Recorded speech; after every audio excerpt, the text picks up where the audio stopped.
ang pagkapagpakilala kay Kristo ay bugtong na anak ng Diyos. Ano ang kaugnayan ito sa ating kaligtasan? Isa-isahin natin ito sa pasimula ng ating paksa. Ang ating pasimulang tanong ganito. Ano ang nagkatawang taong Kristo bago siya naparito sa lupa? Ha? Bago siya naparito, ano ang kanyang pasimulang kalagayan? Yan po mga kaibigan ang ating pag-uusapan sa oras na ito, sa gabing ito mga kapatid. Napakaganda po ito. Tiyak na tiyak yung mga INC, mag-iiba na naman ng aura nila mga kaibigan kapag napanood po nila ito. Pero sana lamang po mga kaibigan na mga INC ay buksan nyo lamang po ang iyong mga pagkaunawa, yung isip po ninyo para makita po ninyo yung katotohanan na si Kristo ay hindi po talaga taong-tao lang, kundi siya po ay meron na siyang kalagayan, meron na po siyang pagkakakilanlan bago pa siya nagkatawang tao. Yan ang maliwanag. At dito sa video na ito, atin pong matutuklasan sino nga ba ang Panginoong Jesucristo bago po nagkatawang tao. Ano ang kanyang kalagayan? Saan siya nanggaling? Mga kaibigan, katulad pa ng mga anghel, si Kristo, narito po, panoorin natin.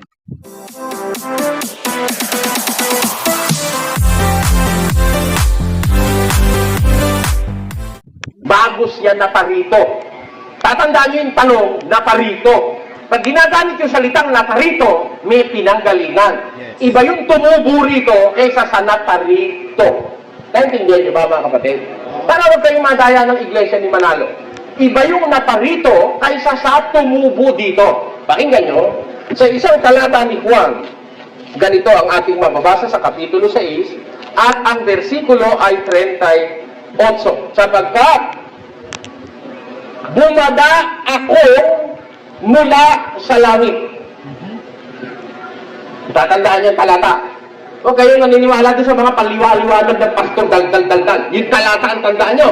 Ang sabi ni Kristo, sapagkat bumaba ako mula sa langit, hindi upang gawin ko ang aking sariling kalooban, kundi ang kalooban ng nagsugo sa akin. Kaya, sa Biblia sinasabing si Kristo'y naparito, meron kasi siyang pinanggalingan . Bumaba akong mula sa langit. Meron bang tao na sa langit nag-umpisa?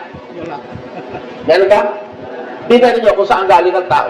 Sa isang talata ng Henesis, at nilalang ng Panginoon Diyos ang tao sa alabok ng lupa at hiningahan ang kanyang mga butas ng ilong ng hininga ng buhay at ang tao'y naging kaluluwang buhay. Saan po galing ang tao? Sa alabok ng lupa. Si Kristo hindi sa lupa galing . Yes. Sabi ni Kristo, kung naniniwala sila kay Kristo, ewan ko kung di kayo naniniwala, ang sabi ni Kristo, bumaba akong mula sa langit. Hindi upang gawin ang kalooban ko, kundi ang kalooban niyaong nagsugo sa akin. Kaya si Kristo, galing sa langit, bumaba mula sa langit, naparito sa lupa. Ngayon, nung siya'y papanhik na sa langit, meron siya sinabi. Pakinggan nyo, sa isang talata ng Juan 14:1. Huwag magulumihanan ang inyong puso. Magsisampalataya kayo sa Diyos. Magsisampalataya naman kayo sa akin. Sa bahay ng aking ama ay maraming tahanan. Kundi gayon ay sinabi ko sana sa inyo. Sapagkat ako'y paroroon upang ipaghanda ko kayo ng dakong kalalagyan. At kung ako'y pumaroon, at kayo'y maipaghanda ng kalalagyan, ay, pansinin nyo, kung ako'y pumaroon at maipaghanda ko na kayo ng kalalagyan, ay muling paririto ako. Nakuha nyo? Alam ko, hindi ko pa pinapaliwanag, alam nyo na Yung salitang, muling paririto ako, ba naparito na nga siya, at pagka pumanik siya sa langit, at naipaghanda niya na yung kalalagyan ng mga Kristiyano, muling paririto ako, upang, upang kayo'y tanggapin ko sa aking sarili, upang kung saan ako naroon, kayo naman ay dumuon. Maliwanag kung gayon, mga kapatid. Talaga si Kristo naparito. Bumabang mula sa langit. Papanik sa langit nung unang siglo. Ang sabi niya, bago siya pumanik, muling paririto ako. Talaga hindi taga rito. Okay ba? Bakit hindi maintindihan niya ng Iglesia ni Manalo, no? Ano ibig sabihin nun? Pakinggan niyo. Sa isang talata ng ikalawang Korinto, huwag ka naman magagalit kung may Iglesia ni Manalo dyan. Kung magagalit, pag-aralan mo lang yung sinasabi. Ang sabi, na binulag, aba, grabe ito. Binulag eh. Binulag. Binulag ng Diyos ng sanlibutan ito, si Satanas, ang pag-iisip ng mga hindi nagsisisampalataya upang sa kanila'y huwag sumilang ang kaliwanagan ng Ebanghelyo ng kaluwalhatian ni Kristo na siyang larawan ng Diyos. Ano ang sabi ng Biblia? Binulag. Hindi pala naman katakatakang hindi maintindihan eh. Mayroong mga tao bulag. Saan bulag? Sa pera? Hindi. Malalaki pa ta pagka-pera. Bulag. Dilat na dilat sila pagka-pera. Lalo na kung ikapo. Pero, merong mga taong dilat na dilat sa pera, pero bulag na bulag sa Biblia. Ang sabi ng Biblia, binulag ng Diyos ng sanlibutan ito ang mga pag-iisip ng mga hindi nagsisampalataya upang sa kanila'y wag sumilang ang kaliwanagan ng Ebanghelyo ni Kristo na siyang kaluwalhatian ng Diyos. Kita niyo? Kaya hindi katakataka, hindi maintindihan, pero napakasimple, oh. Napakasimple. Yung salitang pumarito, may pinanggalingan, galing sa langit. Pumarito, babalik uli sa langit. Nangako, aalis ako. Pero muling paririto ako. O ngayon, ang tanong natin, nung nasa langit pa lang siya, hindi pa siya pumupunta rito, doon tayo mag-umpisa. Di ba yung tamang umpisa, no, kapatid? Di ba? Tamang sagot ni Dr. Navarro, oo raw. Siyempre, para makilala mo talaga kung sino yung Kristo sinasabing na parito, umpisaan mo doon sa pinanggalingan. Sabi niya, galing siya sa langit eh. Doon ka mag-imbestiga. Balik tayo sa langit. Pakinggan niyo. Kung kayo ay muling binuhay na kalakip ni Kristo, hanapin ninyo ang mga bagay na nangasa itaas na kinaroroonan ni Kristo na nakaupo sa kanan ng Diyos. Ilagak ninyo ang inyong pag-iisip sa mga bagay na nangasa itaas at huwag sa mga bagay na nangasa ibabaw ng lupa. O, kita mo? Di ba tayo pwede makarating sa langit? Makakarating tayo sa isip. Yes. Ulitin ko, yung isip natin makakarating sa langit. Pakinggan nyo. Kung kayo ay muling binuhay na kalakip ni Kristo, hanapin ninyo ang mga bagay na nangasa itaas na kinaroroonan ni Kristo na nakaupo sa kanan ng Diyos. Ilagak ninyo ang inyong mga pag-iisip sa mga bagay na nangasa itaas at huwag sa ibabaw ng lupa. O di yung isip natin, dali natin sa langit. Yung ating katawan, hindi makakarating dun eh. Pansamantala, dito tayo sa lupa. We are confined. We are confined here on earth. Pero yung ating isip, pwedeng pumaitaas yan sa langit, doon sa trono ng Diyos. O ngayon, dali natin ang ating isip. Yun ang utos eh. Ilagak nyo yung pag-iisip sa mga bagay na nangasa itaas. Magtanong tayo sa taas. Panginoon Diyos, Panginoon Kristo, sabi mo, naparito ka. Ama, sabi mo, sinugo mo yung anak mo. Ang tanong namin sa'yo, bago mo siya sinugo, anong itsura niya, Asan siya? Ang laki-laki kasi ng langit eh. Biro mo ang langit, napakalaki. Saksakan ng pagkalaki-laki ng langit. Ito lang langit ng tao dito sa mundo. Yung nakapaikot sa mundo, langit din yun. Yun ang unang langit. Yun ang first layer. Tatlo kasi yung langit eh. Unang langit, ikalawang langit, ikatlong langit. Ito lang unang langit eh, pagkalawak-lawak na eh. Bakit? Itong unang langit na nakikita ng mata, may mga galaxy. Alam niyo ba yung galaxy? Yung galaxy, isang bahagi ng kalangitan na kinaroroonan ng bilyon-bilyong bituin. Kagaya ng Milky Way galaxy, kung saan nandoon itong ating mundo. Itong ating mundo, miyembro ng Milky Way galaxy. Ang Milky Way galaxy, humigit kumulang, mayroong 1 bilyong bituin. Ang isang bituin, 1,000 beses na mas malaki sa mundo. Ba? Ang laki, no? Biro mo. Palagay mo, ito yung mundo. Ito. Ang bituin, ito. Ganito kalaki. Ang mundo, yung maliit na yung bilog. Ito ganito kalaki bituin. 1 bilyong bituin nasa Milky Way galaxy. Ang mundo'y kay liit-liit na maliit lang kung ikukumpara mo sa ibang bituin. Kaya pagkalaki-laki na ng isang galaxy, sabi ng mga siyentipiko, milyon-milyon daw ang galaxy. Ngayon. At sa kabila ng milyon-milyong galaxy, meron pang hindi nakikitang galaxy. Ang tawag naman nila yung mga quasars. Ngayon, ang Diyos nandun pa sa kadilaan ng bagay ngayon. Kaya hindi naman tayo bobo pag nagtanong tayo, Diyos, sa laki-laki ng langit, asan ba naman yung Kristo? Bago mo siya isinugo. Interesado lang kami. Kasi dito sa aming bayan, may tumubong anghel na nagsabing si Kristo raw nanggaling sa tiyan ni Maria. Ayun, doon lang daw nag-umpisa si Kristo ng pag-iral. Noon siya ipaglihim ni Maria, noon lang siya umiral. Yun ang sabi nila. Ano? Ang tanong natin sa Diyos, Diyos, bago mo ba isinugo yung Kristo? Asan ba siya? Nasa langit. Nasa langit nga. Saan sa langit? Pagkalawak-lawak ng langit O asan siya? Pakinggan niyo. Nang pasimula ang berbo. At ang berbo ay sumasa Diyos. At ang berbo ay Diyos. Ayun ang sabi ni Juan. Walang pinusupya, pinipilosopya nila ito Ayun, berbo, salita yan. Yan ay kasalita, plano yan. Yung plano, wala pang katuparan yan. Tanga! Wala pa raw kalagayan. Hindi naman nakalagay dyan sinalita Iba yung sinalita kaysa sa salita. Halimbawa, sabi ni San Juan, nang pasimula, sinalita. Yung conforme ko, plano yon. Pero hindi nakalagay nang pasimula, sinalita. Ang nakalagay, nang pasimula ay salita. Iba yung salita, may kalagayan na yon. Kaysa sa sinalita na hindi pa nagkakaroon ng kalagayan. Ang sabi ni San Juan, in the beginning was the Word, and the Word was with God, and the Word was God. O, tinan mo, was God. Bakit ginagamitan ng verb na nasa past participle? And the Word was God. Bakit? Meron na siyang kalagayan ng umpisa. Ipinakikilala ngayon ni Juan kung ano siya. Dito na sa lupa ang usapan, wala na sa langit. Nung nasa langit, He was God. And the Word was God. Kita nyo ba yung was? Hindi ba past tense na yon?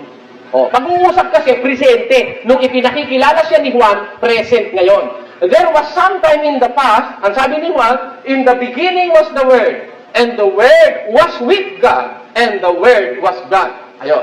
Ang berbo ay sumasa Diyos, at ang berbo ay Diyos. Tanungin nga muna natin ang Diyos. Ano ba kahulugan ng sumasa Diyos? Yung berbo, sumasa Diyos. Ano ibig sabihin nun? Pakinggan nyo kung anong ibig sabihin. Mga Iglesia ni Cristo, makinig muna kayo. Wag muna kayong tututol, wag muna kayong magko-comment. Dapat sana kayong mga Iglesia ni Cristo, yung mga miyembro na nandito sa ating platform, dapat mga kaibigan, wag muna kayong magko-comment. Pakinggan nyo muna, patapusin nyo muna bago po kayo mag-comment. Ang problema kasi, hindi nyo pa napapanood, mag-comment na kayo agad. Tapos sabihin nyo, alam ko na yan. Kung alam nyo, ba't hindi nyo nauunawaan? Walang taong nakakita kailanman sa Diyos. Ang bugtong na anak na nasa sinapupunan ng Ama, siya ang nagpakilala sa Kanya. Nasaan si Kristo sa langit? Sumasa Diyos. Anong kahulugan ng sumasa Diyos? Nasa sinapupunan ng Ama. Ayon. Parang nasa sinapupunan ni Abraham. Nasa sinapupunan ni Maria. Ganon. Bahagi siya ng Diyos. Bahagi siya ng Diyos. Nang pasimula, siya ang berbo. Ang berbo, nasa sinapupunan ng Diyos. Kasama ng Diyos. At ang berbo ay Diyos. Natural, kasama siya ng Diyos. Parang ganito, bibigyan kayo halimbawa. Nang pasimula, si Eva ay nakay Adan. At si Eva ay tadyang ni Adan. Di ba? At ginawa siyang babae ng Diyos mula sa tadyang ni Adan. Ganon din naman, si Kristo, nasa sinapupunan ng Diyos. Ngayon, kung nasa sinapupunan ng Diyos, ininuwal niya. Pinalabas niya sa kanya, sinapupunan yung berbo. Yan. Pero sa pasimula, nasa kanya yon. Bahagi ng kanyang kalagayan yon bilang Diyos. Kaya yung berbo ay Diyos. Ano katunayan? Tuloy natin. Ito rin, ng pasimulay, sumasa Diyos. Ang lahat ng mga bagay ay ginawa sa pamamagitan niya, at alinman sa lahat ng ginawa ay hindi ginawa kung wala siya. Kita mo, di ando na ba siya? ando na siya. Ano sasabihin mo walang kalagayan? Meron na! Nando na! Bakit? Lahat ng bagay ginawa sa pamamagitan niya. At alinman sa lahat ng ginawa hindi ginawa kung wala siya. Ando na ba siya? Oh, napakabobo mo naman pag hindi mo naiintindihan. Ha? Eh, wala kang magagawa kung wala siya. O, kaya nakagawa, nandun na siya. Lahat ng bagay, all things were made through Him. And without Him, nothing that was made. Ayun ang sabi ng Biblia. Lahat ng bagay, ginawa sa pamamagitan niya. At alinman sa lahat ng ginawa, hindi ginawa kung wala siya. Nandun ba siya? Nandun siya. Kaya nga nakagawa ng langit, nandun siya. Diba? Asan siya? Nasa sinapupunan siya ng Diyos. Yun ang sabi ng Biblia, who is in the bosom of the Father. Doon sa Bibliang Grego, ang nakalagay, monogenes theos. Ang bugtong na Diyos, who is in the bosom of the Father, the begotten God, who is in the bosom of the Father, ang sabi ni San Juan, ang bugtong na Diyos, nasa sinapupunan ng Ama. Siyang nagpakilala sa Kanya. Kaya sa umpisa, si Kristo, nandun sa kalagayang nasa sinapupunan siya ng Ama. Para maintindihan nyo, parang si Adan, nasa kanya si Eva. Ando na agad si Eva. Hindi nilikha si Eva sa ibang lugar o sa ibang pinagkunan. Nando na agad yung kay Adan. Kaya ang si Kristo, hindi nilikha si Kristo. Paniwala ng saksi ni Jehovah, nilikha raw si Kristo. Paniwala ng Iglesia ni Kristo, nilikha raw si Kristo. Hindi nilikha, ando na nga siya. Oh. Anong, meron ba patunay na ang Kristo hindi nilikha? Pakinggan niyo. Meron ba tayong patunay? Eto. Nang pasimula, nilalang ng Diyos ang langit at ang lupa. Ano ang unang nilalang ng Diyos? Ano ang unang nilalang ng Diyos? Ano? Ano? O, di tama ang sagot, langit. Yun ang sabi ni Wesed. Nilikha ng Diyos ang langit at ang lupa. Kaya mas matanda ang langit kaysa sa lupa. Tanongin mo, siyentipiko, maraming mga bagay sa kalangitan mas matanda kaysa sa lupa. Eh kasi sabi sa Biblia, nilikha ng Diyos, nang pasimula, nilikha ng Diyos ang langit at ang lupa. Ang lupa'y walang anyo at walang laman. O, ayun, sa pasimula, yung lupa nung magawa, wala pang anyo, wala pang laman. Pero yung langit may laman na. Di ba, no? May laman na langit. O, bakit yung sinabi may laman na langit? O, ayun, nakasulat doon. Unawain mo lang. Nang pasimula nilikha ng Diyos ang langit at ang lupa. At ang lupa ay walang anyo at walang laman. Ano ibig sabihin? Yung langit may anyo na, may laman na. Dahil kung pareho silang walang anyo at walang laman, sana sabi, anang pasimula nilikha ng Diyos ang langit at ang lupa. At ang langit at ang lupa ay walang anyo at walang laman. Sana gano'n. Pero hindi gano'n eh. Nang pasimula, nilikha ng Diyos ang langit at ang lupa. At ang lupa ay walang anyo at walang laman. Meaning to say, nung panahong ang lupa ay wala pang anyo at wala pang laman, may anyo at may laman na ang langit. Okay ba? Hindi. Kaya niyong tindigan sa diskusyon. Dapat kaya niyong tindigan. Na talaga, nung sabihin, ang lupa'y walang anyo at walang laman, ang langit may anyo at may laman. O, yun ang nasa Biblia, may anyo at may laman. Kaya natin yun sa tulong ng Diyos. Sa lahat ng mga ngaral, patutunayan natin, unang ginawa langit. Kung unang ginawa langit, ang sabi ng Biblia, alinman sa lahat ng ginawa, hindi magagawa kung wala siya. O, di na ako napapala siya doon sa langit. Okay ba? O, pakinggan niyo ang katunayan. Sa isang talata ng banal na kasulatan, ito, nauna pa nga siya sa langit eh. Ang katunayan, ito ang kanyang pagtatapat. Inari ako ng Panginoon sa pasimula ng kanyang lakad, bago pinasimula ng kanyang mga gawa ng una. Ako'y nalagay mula noong araw, mula nang walang pasimula, bago nilikha ang lupa. Ako'y nailabas ng wala pang mga kalaliman, ng wala pang mga bukal na sagana ng tubig, bago ang mga bundok ay nalagay, bago ang mga burol ay ako'y nailabas. Samantalang hindi pa niya nililikha ang lupa, ni ang parang man, ni ang pasimula man ng alamok ng sanlibutan, ng kanyang itatagang langit, nandoon ako. Ito yung hindi po kayang sagutin ng mga iglesia ni Kristo, ng mga INC, mga kaibigan. Tiyak na tiyak. I-skip nila ito. Hindi nila ito masasagot, mga kapatid. Na si Kristo, hindi pa nilalang ang langit at ang lupa ay andyan na ang Panginoon Jesucristo. Siya yung una sa lahat na nilalang. Yan ang katotohanan dyan. Sabi ng mga iglesia ni Kristo na aking napakinggan, ay si Kristo ay nauna sa panukala. Si Kristo ay nauna sa kaisipan. Pero ang unang nag-exist ay ang langit at ang lupa. Saka lang nag-exist si Maria ay si Kristo nung ipinanganak ni Maria. Yun ang kanilang filosofya, mga kaibigan. Pero hindi mo talaga mababali ito. Ituloy natin. Tignan ko nga kung mabali nyo ito. Okay ba? O, di ba? Itatag niya ang langit. Nandun ako. He is a witness in the establishment of the firmament or the heavens. Witness siya. Saksi siya. Kaya ang sabi ng Apokaliptikong si Juan, ang mga bagay na ito'y sinasabi niya ang tapat at totoo.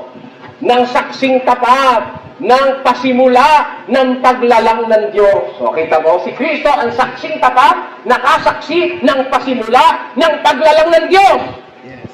Pagkatapos sasabihin mo, tao lang si Kristo, napakalaking pagkaligaw lang nangyari sa imo. Di ba? Malaking diferensya.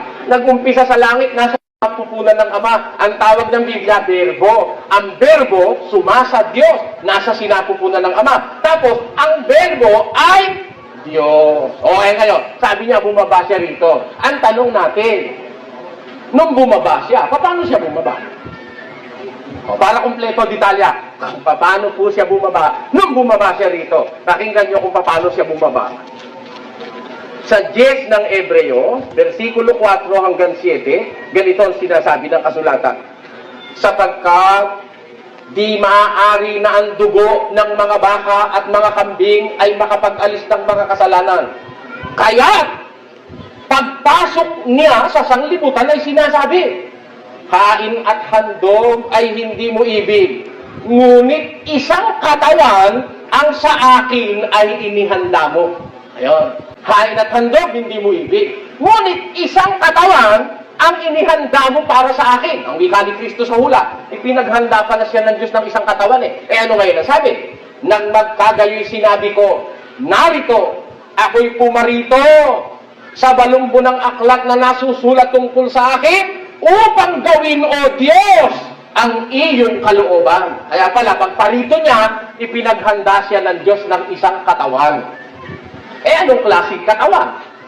Yun ang tanong. Ipinaghanda pala siya ng Diyos sa isang katawan. Baka naman katawan ng puno. O baka naman kaya'y katawan ng baka. O, kagaya nung sinasamba ng mga bumbad. Baka naman si Kristo inilagay sa isang katawan ng kalapate. Ang sabi sa hula, ipinaghanda mo ako ng isang katawan. Anong katawan? Nakinggan niyo kung anong klaseng katawan. Nang pasimula, siya ang Berbo. At ang Berbo ay sumasa Diyos at ang Berbo ay Diyos. At nagkatawang tao ang Berbo at tumahan sa gitna natin. At nakita namin ang kanyang kaluwalhatian gaya ng sabugtong ng Ama, na puspos ng biyaya at katotohanan. Ano po ang sabi sa Biblia? Kaliwanag eh. Nagkatawang, ano ho? Tao ba? Oo. Nagkatawang tao ba? Hindi. Nagkatawang tao eh. Tao ba? Hindi. Bakit? Nagkatawang tao eh. Alin ang tao? Yung katawan, nagkatawan tao. Anong katunayang hindi tao? Nagkatawan tao lang. Pakinggan nyo sa isang talata ng Pilipos, ganito ating mababasa. Magkaroon kayo sa inyo ng pag-iisip na ito'y na kay Kristo Jesus din naman, na siya, bagamat nasaan yung Diyos, ay hindi niya inaring isang bagay na nararapat panangnan ang pagkapantay niya sa Diyos. Kundi, bagkos, hinubad niya ito, nag-anyong alipin na nakitulang sa mga tao. Kaya, nag-anyong tao, nagkatawan tao. Si Kristo, nagkatawan tao. Kaya ayun na ngayon. May katawan na. Anong klaseng katawan? Katawan tao. Anong klaseng katawan tao? Pakinggan niyo kung anong klaseng katawan tao. Para kumpleto. Nang matapos na ang araw ng kanyang paglilinis. Ito sabi, at nangyari nang maganap na ang araw ng kanyang paglilingkod. Dos yun. At nangyari, nang makaraan ang 8 araw, upang tuliin siya, tinawag na Jesus ang kanyang pangalan. Nagkatawang tao siya. Anong klaseng tao? Ha? Lalaki. Di ba? Tinuli eh. Di ba? Kailan tinuli? Nang 8 araw. Ayon sa kautusan ni Moises. Bakit? Tuloy natin ang basa. At nang maganap ang mga araw ng kanilang paglilinis alinsunod sa kautusan ni Moises, kanilang dinala siya sa Jerusalem upang iharap siya sa Panginoon. Ayon sa nasusulat sa kautusan ng Panginoon, ang bawat lalaking nagbubukas ng bahay bata ay tatawaging banal sa Panginoon. Kaya si Kristo, nagkatawang tao sa anyo ng isang lalaki. Kompleto na, no? Nagkatawang tao, lalaki. Ngayon, may Diyos ba eka? May Diyos bang tinutuli? Kaya kung di ka ba naman tanga, yung Diyos ba tinuli? Sira ulo mo kung magtanong, kung Diyos eka yan, kung yan eka'y Diyos, may Diyos ba tinutuli? Kung di ka ba naman tanga, ginagamit mo sana ang utak mo kahit kapiraso.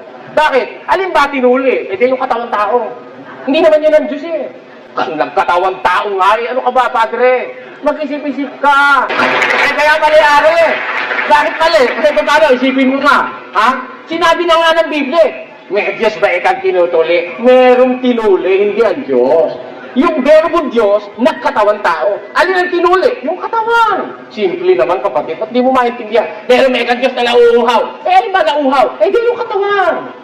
Nakitulad nga sa tao eh. O, babasahin ko nga uli. Ang tao'y nauuhaw. Natural mauhaw siya. O, di ba? Babasahin natin. Ang palibhasa'y nasumpungan sa anyong tao, siya'y nagpakababa sa kanyang sarili, na nagmasulo rin hanggang sa kamatayan. Oo, sa kamatayan sa krus. Kaya nasumpungan sa anyong tao eh. Nakitulad sa tao eh. Natural, ang tao'y nauuhaw, nauuhaw siya. Ang tao'y pinanganganak. Bakit kaya ang hirap unawain ng mga iglesia ni Kristo ito? Ha? Lalong-lalo yung mga miyembro.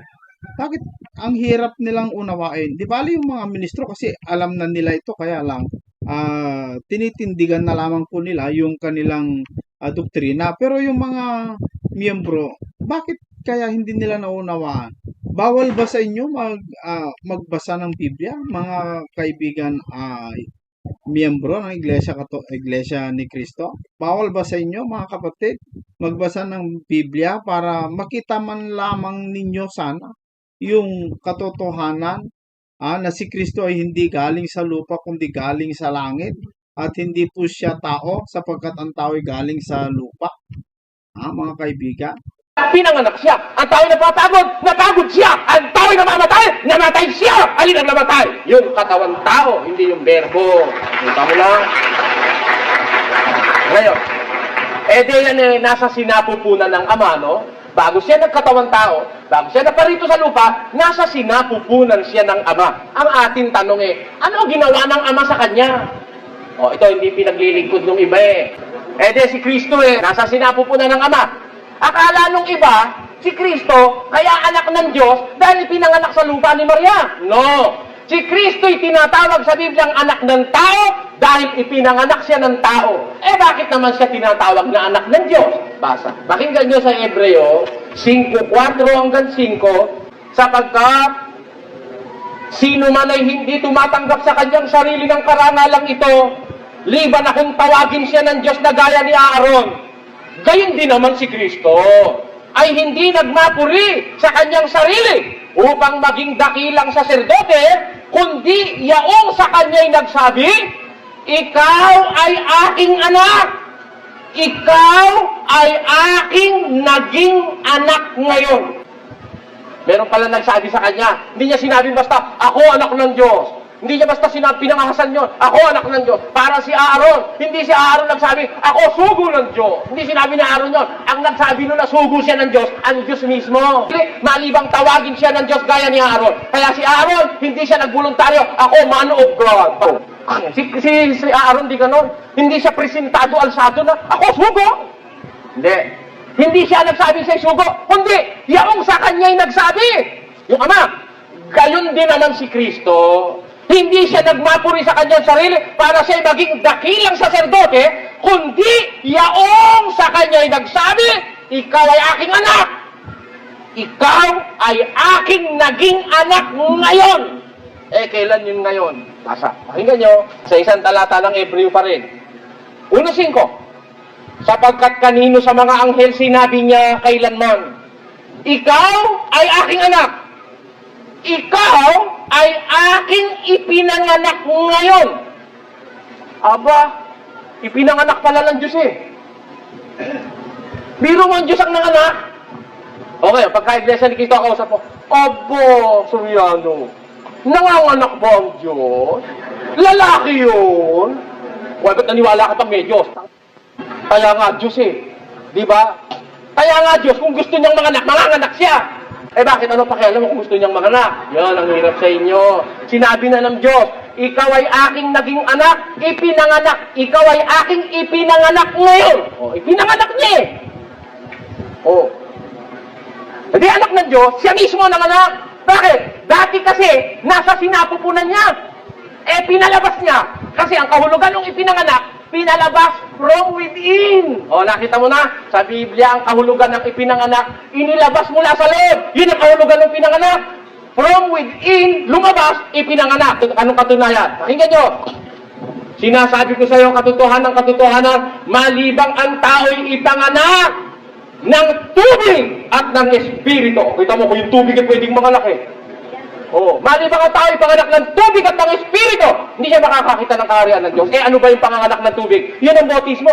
Kaya pag ikaw ay napailalim sa tubig at lumabas ka, ipinanganak ka ng tubig. Di ang kahulugan ng panganganak sa Biblia. Ang kahulugan ng panganganak sa Biblia, to bring out from within. Ayun. Ilabas mula sa loob. Si Kristo, nasa sinapupunan ng Diyos. Gusto ng Diyos ay palabasin siya. Ipinanganak kita ngayon. Ano tawag? Anak ng Diyos. Ano yung anak ng Diyos? Natural Diyos. Ang Diyos ang nanganak pagkatapos tao. Kita mo na. Ba't ang nakasulat, anak ng tao? Alin ang anak ng tao? Yung ipinanganak ni Maria, dahil tao yun eh. Katawan yun eh. Yun ang katawan ng tao. Yun, ang anak ng tao, yung katawan. Pero yung verbo, ipinanganak ng Diyos ayon sa Biblia. Nakita nyo? Kaya, talagang hihingalin ka dito. Hindi naman titinuyang mga yan. Nakatigasan eh. Si Kristo, kahit kapiraso lang, ayaw mong mataas ng grado. Yung mga ngaral mo, ipinaglihi tao. Lumaki tao. Nangaral, anghel. Si Kristo naman, ipinaglihin tao, pinanganak kay tao, lumaking tao, nangaral tao, namatay tao, nabuhay, namugulit tao, bumalik sa langit tao, babalik tao pa rin. Hanggang pagkatapos na ng paghukom, tao pa rin si Kristo. Hindi wala akong magagawa sa'yo. Talagang hanggang diyan ka na lang. Sa Biblia, hindi ganyan. Bago nagkatawan tao, siya'y verbo na Diyos na nasa sinapupunan ng Ama, ipinanganak ng Ama. Kung anong kahulugan ng ipinanganak ng Ama, mula sa sinapupunan niya, inilabas niya, binigyan niya ng sariling kalagayan. Nakita nyo? Kaya siya ipinanganak ng Diyos, anak siya ng Diyos. Kaya, ang Diyos, mga kapatid, sagana sa pagmamahal sa tao, naghanda siya ng mga kaparaanan ng pagliligtas. Ngayon, nung inihahanda niya ang pagliligtas, si Kristo isinugo niya sa lupa. Galing sa sinapupunan niya, ipinanganak niya, nilagyan niya ng katawang laman, ng katawang tao, nakihalo sa mga tao. Ayan, mga kaibigan, tapos na yung video. Maliwanag na siguro yan sa mga miyembro ng Iglesia ni Cristo kung inyo pong pinakinggan at inanalyze yung mga sinabi at binasa ni Brother Eli, mga kaibigan. Makita po ninyo yung kabuuan ng katotohanan. Kasi, mga kapatid, sa Biblia po, maliwanag, si Kristo may pinanggalingan.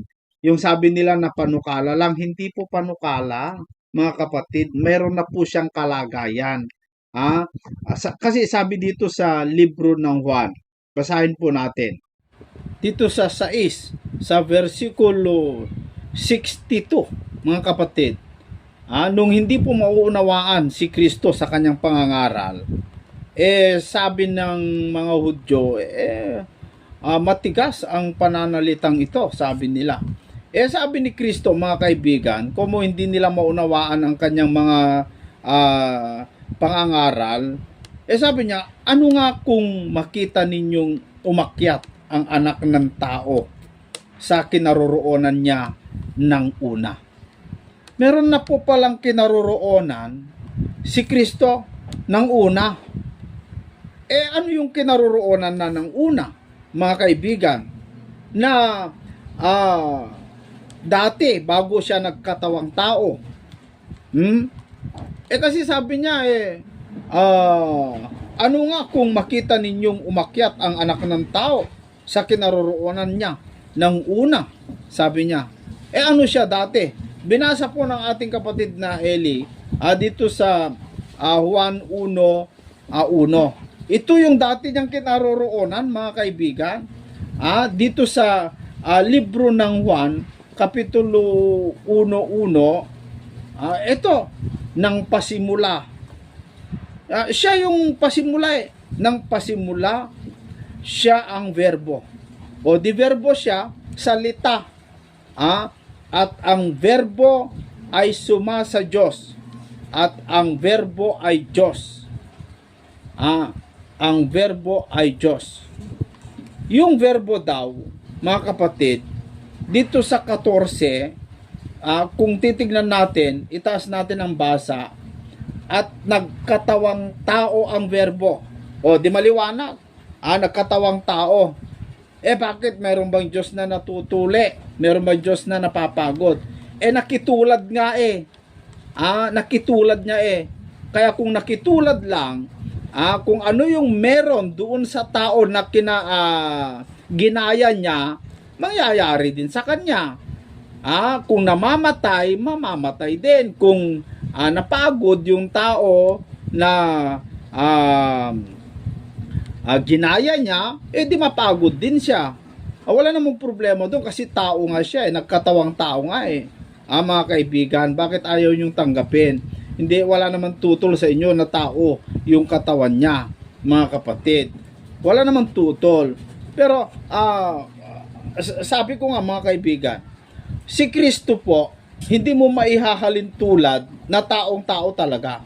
Kasi hindi man siya katulad ng tao na ang tao nabuo mula sa alabok ng lupa. Kasi dito sa Biblia, mga kaibigan, sa Genesis, tignan nyo sa Genesis chapter 3, dito po sa verse 19, no, mga kaibigan, sa Genesis chapter 3 verse 19, sa pawis ng iyong mukha ay kakain ka ng tinapay, sabi ng Diyos kay Adan, hanggang sa ikaw ay mauuwi sa lupa, sapagkat diyan ka kinuha, sapagkat ikaw ay alabok, sabi niya kay Adan, at sa alabok ka uuwi. O di maliwanag na ang tao ay nanggaling sa alabok ng lupa. Como siya ay alabok ng lupa, kapag namamatay, babalik sa alabok. Doon siya uuwi. Si Kristo, saan siya nanggaling? Balik tayo sa John. Balik tayo sa libro ng Juan. Sa 13. Nanggaling, dito sa 3 muna. Nanggaling si Kristo, dito sa John chapter 3 verse 13. Saan siya nanggaling? At walang umakyat sa langit, kundi ang nanggaling sa langit. Sino yung nanggaling sa langit? Sa makatuwid bagay, ang anak ng tao na nasa langit.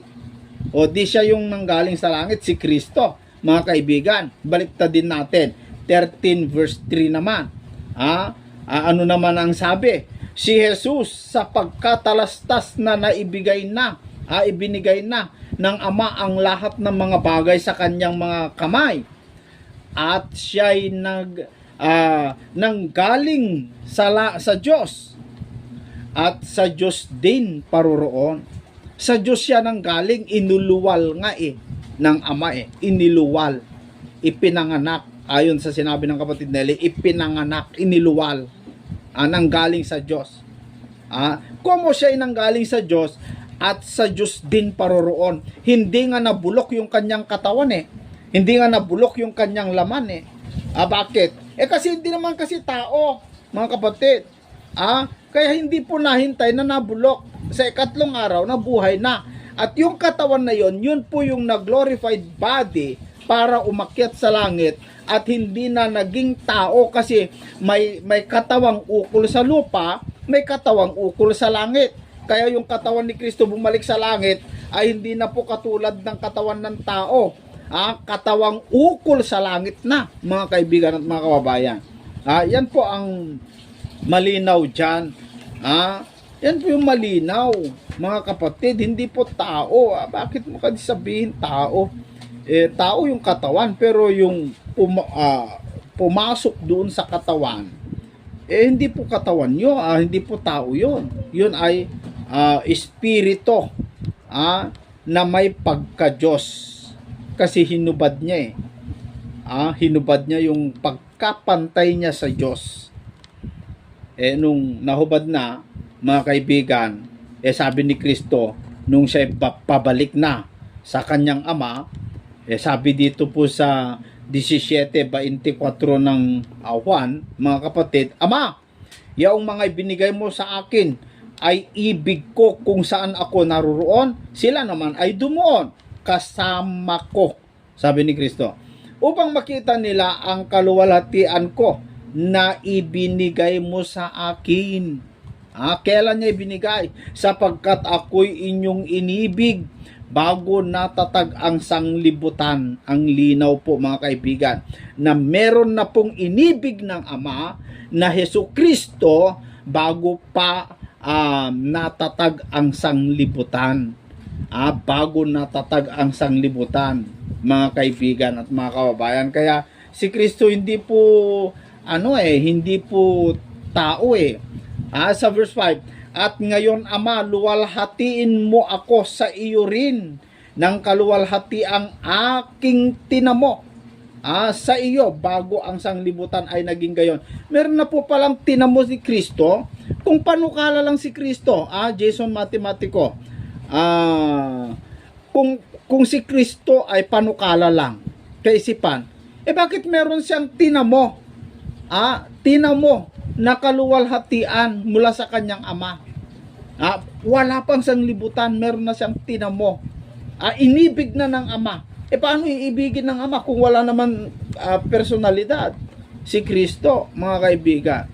Kaya dito pa lang makikita na natin yung katotohanan at maliwanag na paliwanag tungkol po sa pagka Diyos ng ating Panginoong Jesucristo. Kasi Diyos si Kristo, kung tinatanggap mo na si Kristo ay tao, dahil tinawag siyang tao, dahil tinawag siyang anak ng tao, kaya ka naniniwala tao siya, dapat maniwala ka din siya ay Diyos, dahil siya ay anak ng Diyos. Anak ng Diyos, tinatawag anak ng tao, kaya ka naniniwala tao. Dapat tinatawag siyang anak ng Diyos, maniwala ka din sana na Diyos, mga kaibigan. Ang sabi po ninyo, ang anghel ay sugo. Katumbas na salita, ang anghel ay sugo. Sige, sabihin natin sugo. Ba't ayaw nyo sabihin anghel si Kristo sinugo man ng Diyos? Bakit yung naniniwala si Felix Manalo ay isinugo ng Diyos? Asan sa Biblia na isinugo siya ng Diyos? Maniniwala kayo na si Felix Manalo anghel? Asan sa Biblia? Asan sa Biblia na anghel si Felix Manalo? Asan ang talata ninyo? Yung Revelation chapter 7? Ang layo naman, mga kaibigan. Ang layo naman na Revelation chapter 7 ang patunay ninyo na si Felix Manalo yung umaakyat sa sikatan ng araw. Ay nako, mga kaibigan, napakalayo po. Napakalayo. Maniwala ka na si Felix Manalo ay anghel, ibigay mo talata, maniniwala ako. Ibigay mo talata. Para maniwala ako na tao si Kristo, bigay mo talata na si Felix Manalo ay anghel ayon sa Biblia. Yan lamang po, mga kaibigan, no? Maraming salamat po sa inyong lahat. Sana lawakan natin ang ating pangunawa. Buksan natin yung ating isip.